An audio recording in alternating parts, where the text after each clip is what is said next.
Hello, everyone, and welcome to another episode of The Powerful Man Show. I am your host, Doug Holt, with my co-host, Tim, the Powerful Man Matthews. What's going on, brother? I'm great. I'm glad to know that you didn't slack on the intro like you did on the last episode. I gotta mix it up for you a little bit, man. You get a little too comfortable over there.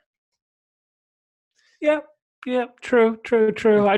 Maybe I've just got high standards. Maybe I'm just used to a good quality intro, right? So when you slack, it's just beneath it and it violates my personal policies, and it's more to do with it. It may. I think some of the guys would love the reason that we do these intros.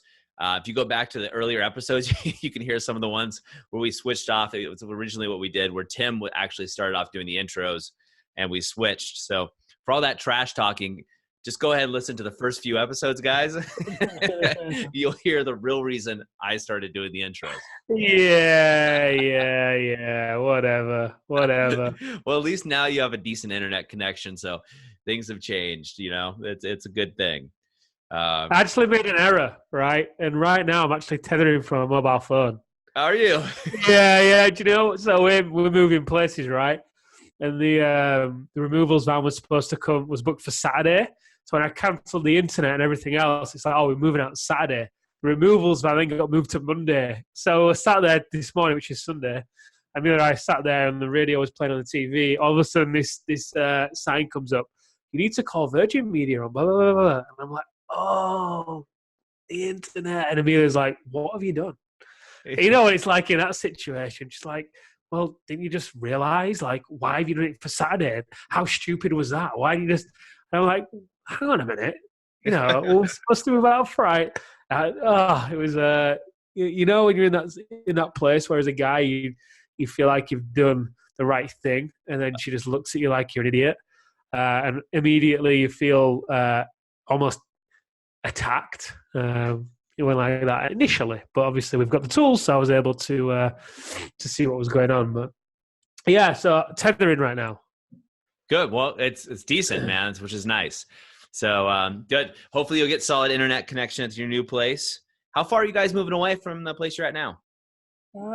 Only 20 minutes. It's interesting. I think I put a post up in the Brotherhood about this. It's been a really great process because for the past, probably all this year, really, when we know we've been moving out, we've started to look at places to buy. And it's fascinating because at first we're looking at places for like 600,000, then 500,000, then 400,000, then 300,000, then 200,000. And every time it was like, why? Like, what's the point? And it's so easy to get caught up in this whirlwind at the beginning. And we've arrived at the point now where Amelia's mum's moving out of her place. I never, ever thought that we'd be moving back in there because we kind of, when we were traveling so much the first years ago, we'd always go back to somewhere in between. But we are, and it feels great. We've said no to the house.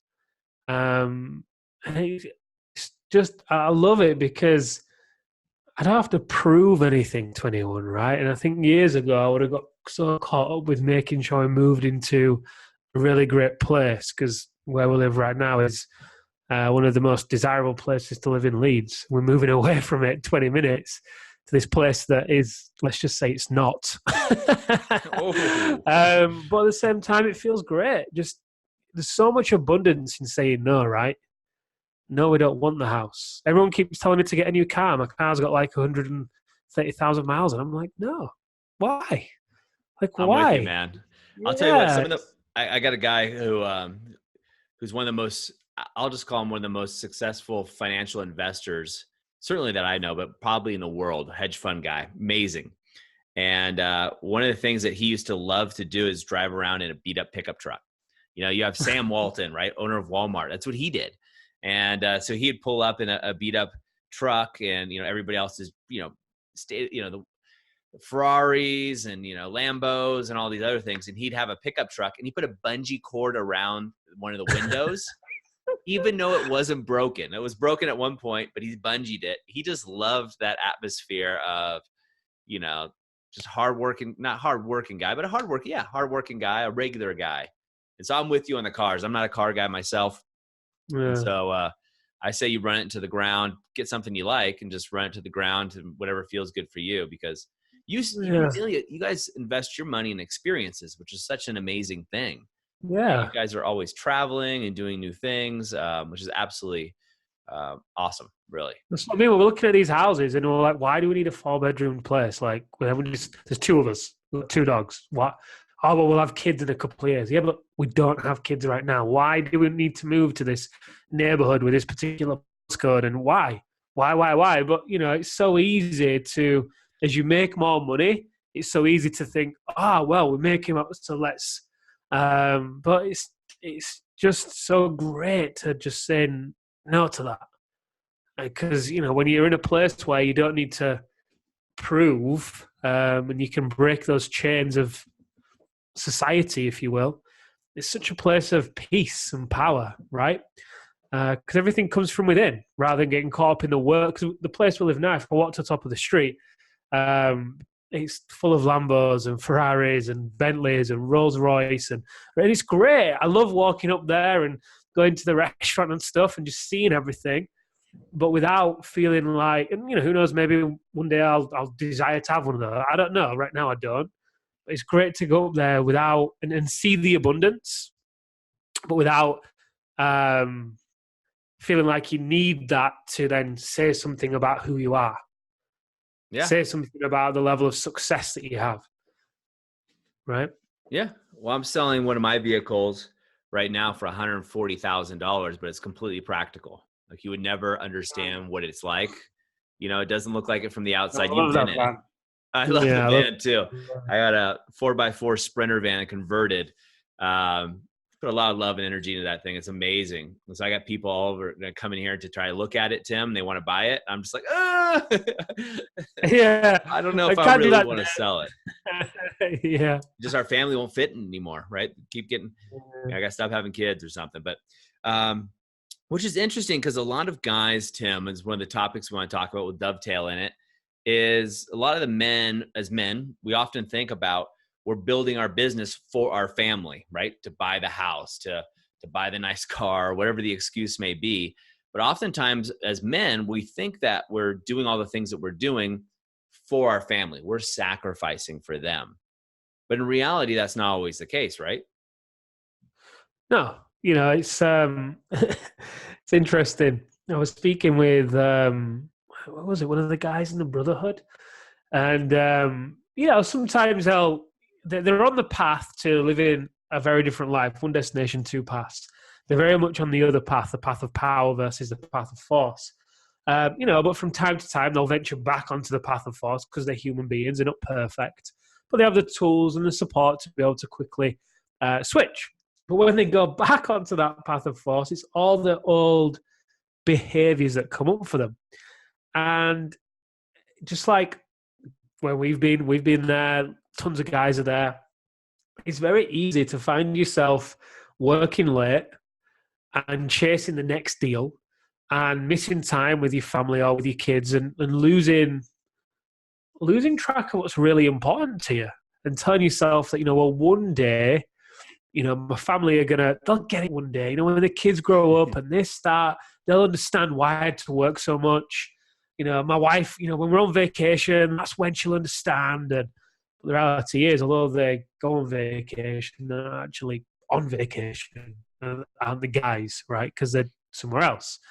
And the reality is, your wife would much prefer, in my opinion anyway, your wife would much prefer to have you home for dinner than to have you close the next deal. If she'd prefer to close the next deal so you can buy the bigger house, so you can get the bigger cat, and there's a different conversation that you get to have, in my opinion, because that's a very slippery slope. But usually with the men that we work with anyway, the reality is they're not doing this for their family, and that's okay, right? They're doing it for themselves because as guys, we grow through challenge. That's how the masculine grows. It grows through challenge. And our mission as guys is very important to us. But, this is where for some of the guys we work with, it gets a bit unfulfilling for them because they've got into a business where they're just generating cash in a very meaningless way to them. So they're then sacrificing time with the family and with the kids and their health for something that never really lands. But for the most part, regardless, it's okay to realize you are doing it for yourself, and at the same time, then better balance it. Whereas if you're going to continue to lie to yourself, quite frankly, and tell yourself that you're doing it for the family, then you're going to stay stuck, you're going to stay trapped. And that's where you and your wife will want to see eye to eye, because she would rather have you home for dinner every night than have you chasing the next deal. If that meant you live in a slightly smaller house. You know, it reminds me of, we live near a park here. And in the summer, actually, Amelia and I had a walk down to the park. It was fascinating because you'd see some people on there who were just living a very different life to other people. You could just, you know, the clothes they were wearing and all the rest of it. So there were some affluent families, let's say. But in the affluent families, the kids were on the mobile phone. The wife and the husband weren't really speaking. I think they're on the mobile phones as well. There were a few different families doing this. Yeah, I also came across other families that they almost looked like immigrant families. You know, they weren't from I don't think that based on their appearance, they weren't from the UK. It's stereotypical, but that's my guess. But these families had so much fun together. You know, they just had a ball. But everyone was present. Everyone was playing. You know, the father was playing. The mother was playing. All like 7 kids were all playing. They were all having so much fun. It wasn't about always chasing the next deal, if you will. Everyone was present. So bringing it back to my point, I bet, you know, your wife would much rather have you home for dinner. I'd much prefer you guys to live in a slightly smaller house. Maybe take slightly fewer vacations if it meant that you and her were way more connected, way more intimate.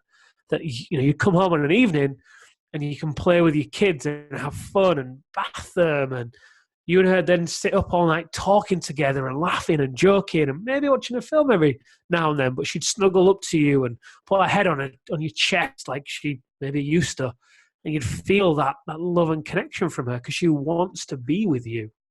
But somewhere along the way, as guys, we can so easily get lost. I know I did. Get lost and believe that I've got to do this for them. I'm doing this for them. I'm doing this for them. So we'll keep going. Go. With every deal that you make, it's kind of like you push them further away. I'm laughing over here for a lot of reasons, but one, I like to laugh. But the other one is I found myself using this as an excuse the other day with my wife. Oh, really? Oh, totally. You know me, I'm an entrepreneur. Like I can't help it. The starting new things and doing new things and working on businesses. It's what I can do. I always say I can't paint, but this is what I can do. I remember telling my wife, like, just imagine, like, I'm going to work on this. I'm going to record podcasts with Tim on Sunday, and it's for us, right? So you go ahead and take care of these things because I'm doing this over here for us.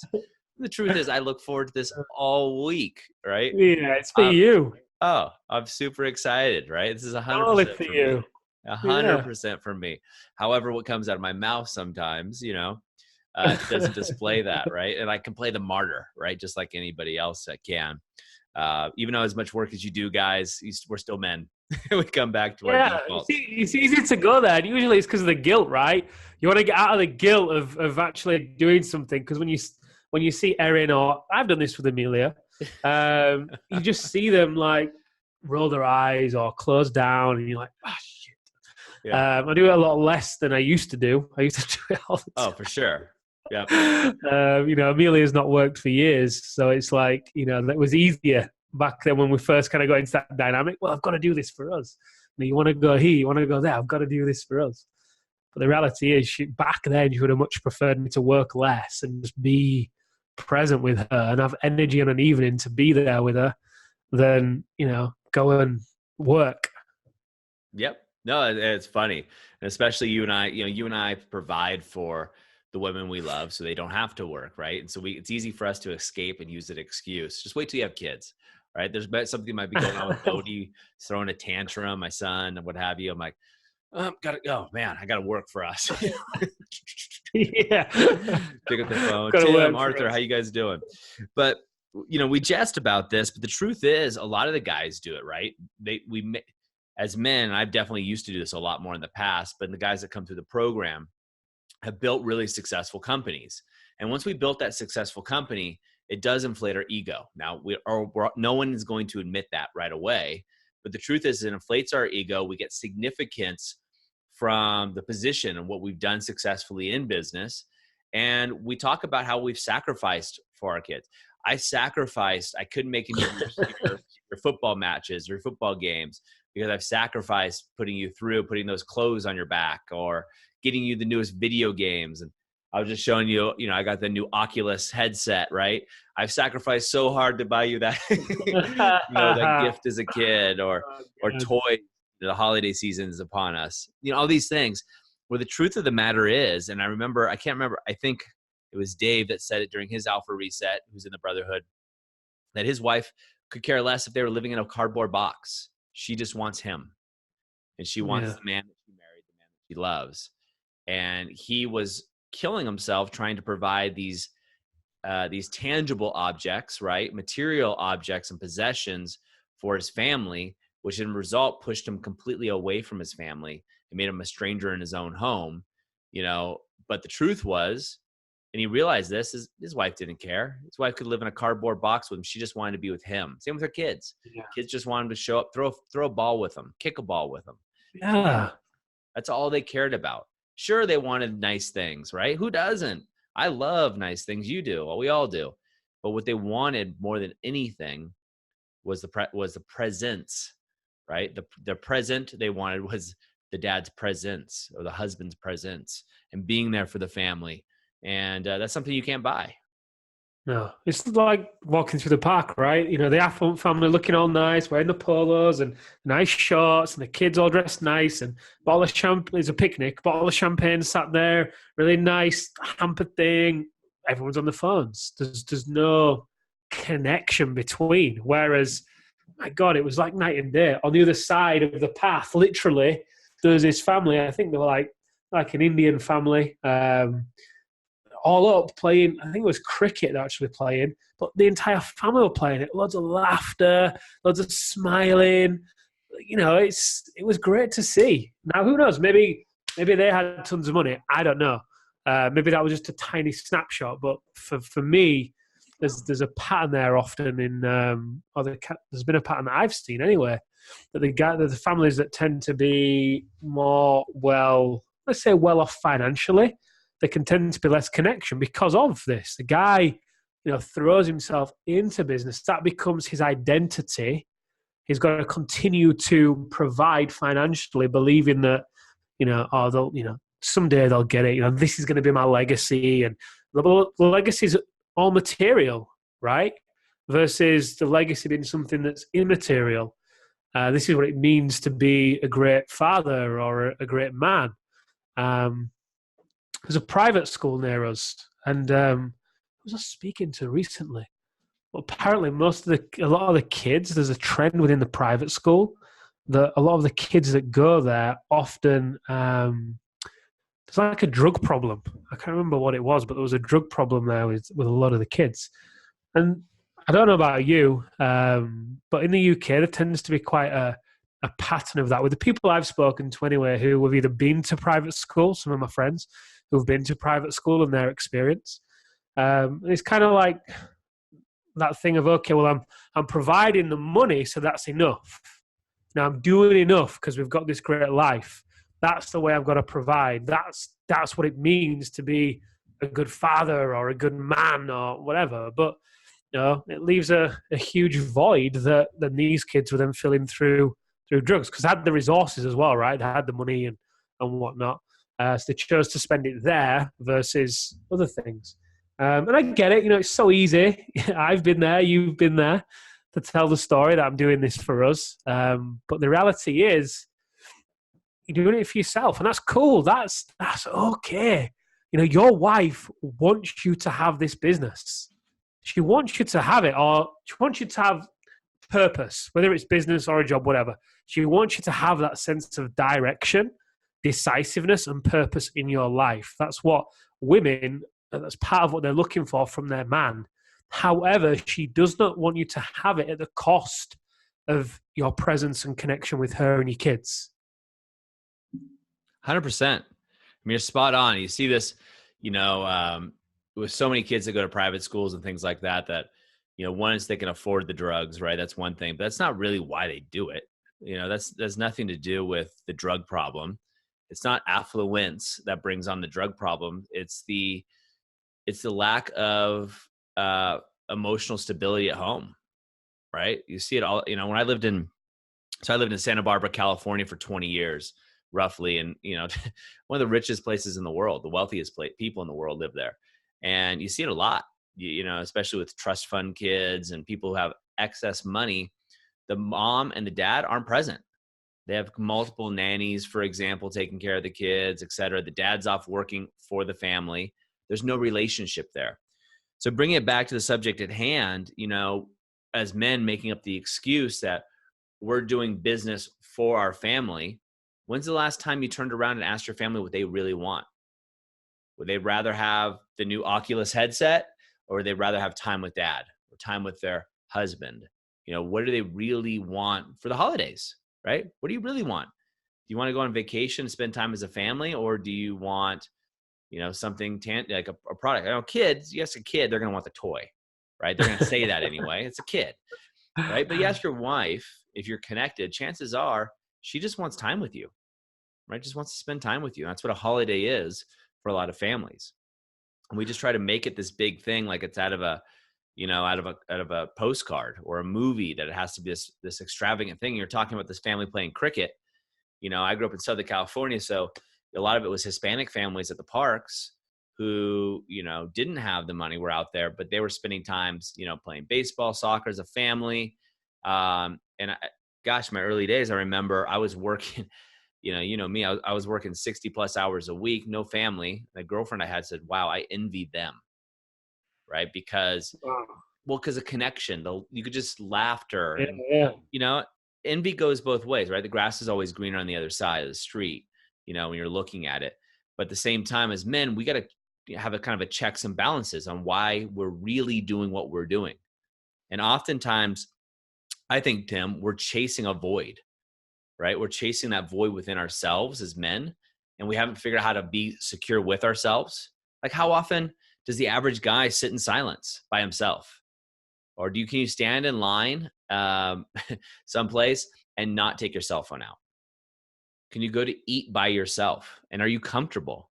Not let alone enjoy it, but are you comfortable eating by yourself? Yeah. Very few people, man. You go anywhere that I've ever been, States, Europe, South America, anywhere I go, and very rarely do you see anybody eating by themselves, not with a distraction around them. Yeah. Right? I'm just smiling because I'm just remembering I love eating on my own. So I'm just thinking of times, and I just love being on my own. In fact, I need it. If I don't have it, I get agitated and I become more distant from Amelia, in fact. So I was thinking of something then as you were sharing it. It's totally gone. Keep going. You were in flow and I know I interrupted you. Oh, it's okay. I'm used to it by now. So, no, it's just one of those things we think about it, guys. Like, what are you really building your business for? And so one thing we talk about, it's okay, I'll keep going. One thing we talk about, Tim, is why are you doing it? Who are you doing it for? Right? It's very different.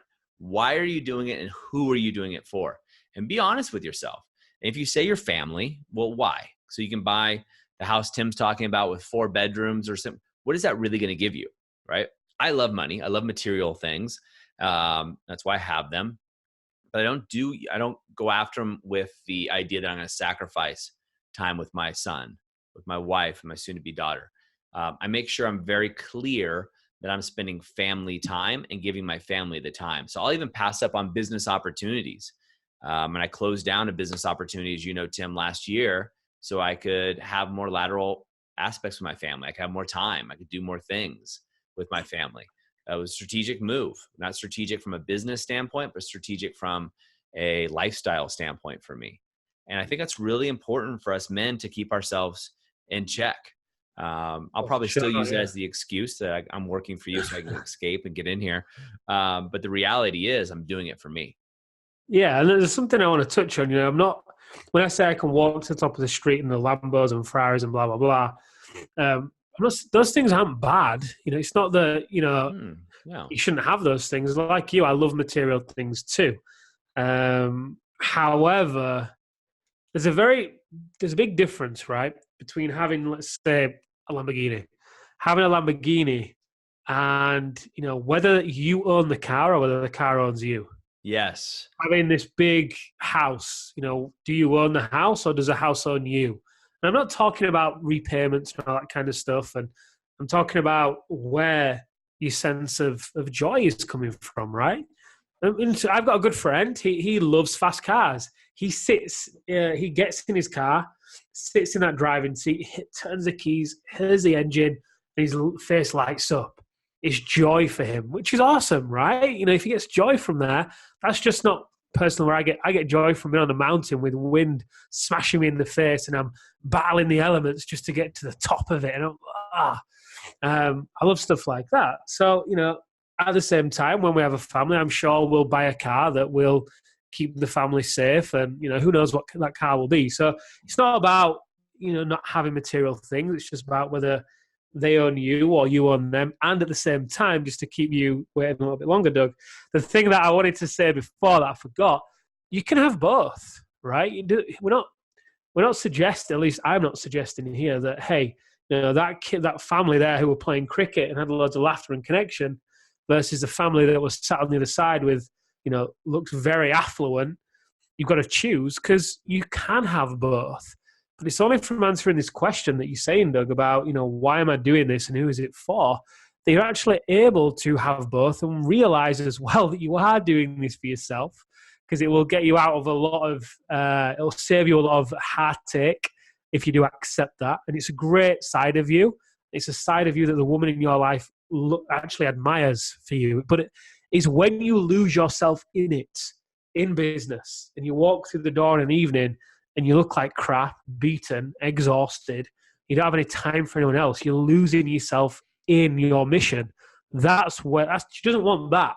She wants you to be more balanced, right? So, choose both. It'd be my challenge, let's say, to you guys, or opportunity, because it really is. Beautifully said. So, gentlemen, if you find yourself in this situation, again, ask yourself, first of all, why are you really doing this? And who are you really doing it for? And then once you answer those questions, you can now get optics and make some clear decisions like you would in your business on strategies and ways that you can change if you want to, right? And I think that's the key, is understanding what's really going on here. And if you're filling a void, if you really truly are trying to achieve something, ego-driven, filling a void or trying to feel fulfilled, I invite you to go over to thealphareset.com where you'll see other men like you, like myself, and like Tim, who have gone on the journey. They're probably 1 or 2 steps ahead of you, and you'll get some information on that. So, Tim, any last final words for the men? Do not settle. Do not live in the land of either or. Create your own path, walk it. We call it the path of power, and have both, because you truly can. Beautiful words. All right, guys, that's it for us today on another episode of The Powerful Man Show. We'll see you next time. Make it a great day.